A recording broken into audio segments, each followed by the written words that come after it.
তুই আজকে আমার মায়ের গায়ে হাত দিছস না, আজকের এটা একটা ফয়সালা করেই ছাড়বো।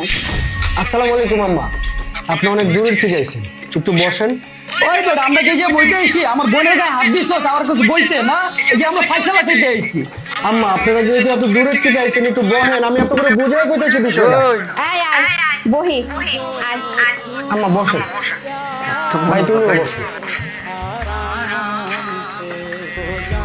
আম্মা আমার নামে বিচার দিয়ে আপনার করে নিয়ে আসছে, আশা করি আপনারা সবকিছুই জানেন।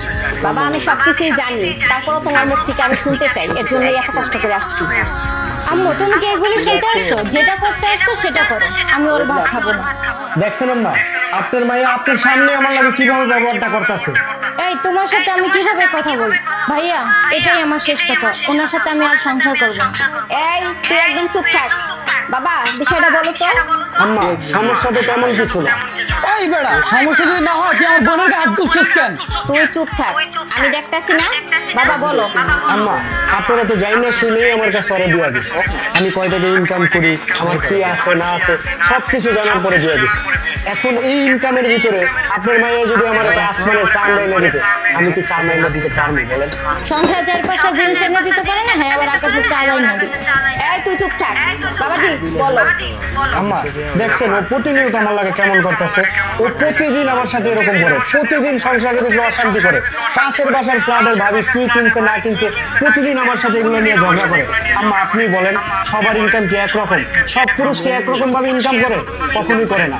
আমার যা ইনকাম আছে আপনি তো তা নিয়ে সন্তুষ্ট থাকতে হইব, কিন্তু আপনার মাইয়া কোনোদিন সন্তুষ্ট থাকে না, সব সময় সংসারে একটা অশান্তি করতেই থাকে।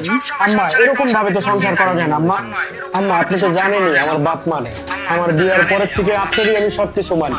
আর আম্মা আপনার মায়ের পরের জিনিসের উপরে লোভ করে, এর লিগে আমি রাগ হয়ে রাগের মাথা ওরে আমি মারছি। এই কারণে যদি আমি কোনো ভুল করে থাকি আম্মা, আপনি আমার দয়া করে মাফ করে দেন। বাবা তোমার কথাও শুনলাম, আমার মেয়ের কথাও শুনলাম, দেখলাম সম্পূর্ণ দোষগুলো আমার মেয়েরই। ভাই আমার বোন বাসে গিয়ে কান্নাকাটি করতেছিল, এটা দেখে আমার মাথা পুরো নষ্ট হয়ে গেছে, ওই জন্য এসে আপনার সাথে খারাপ ব্যবহার করে ফেলছি। ভাই সরি, কিছু মনে করবেন না। আর তুই পরের জিনিসের উপর লোভ করা বন্ধ কর, বুঝছো? দেখ মা, এখানে তুই যে অন্যায় করছস এই দোষ যদি ধরতে যাই তোর তো এখানে অনেক কিছু হয়ে যাইব। দেখ মা, তোর জামাই সংসারে যা উপার্জন করে আনবো তাতেই তুই সন্তুষ্ট থাকবি। মা আজকের পর থেকে তুমি অন্যের কোনো জিনিসের উপরে লোভ দিবা না।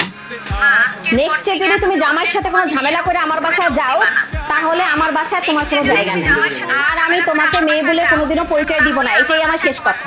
প্রতিটি ঘরে এরকম মা থাকলে মেয়েদের সংসার আর ভাঙত না। ভিডিওটি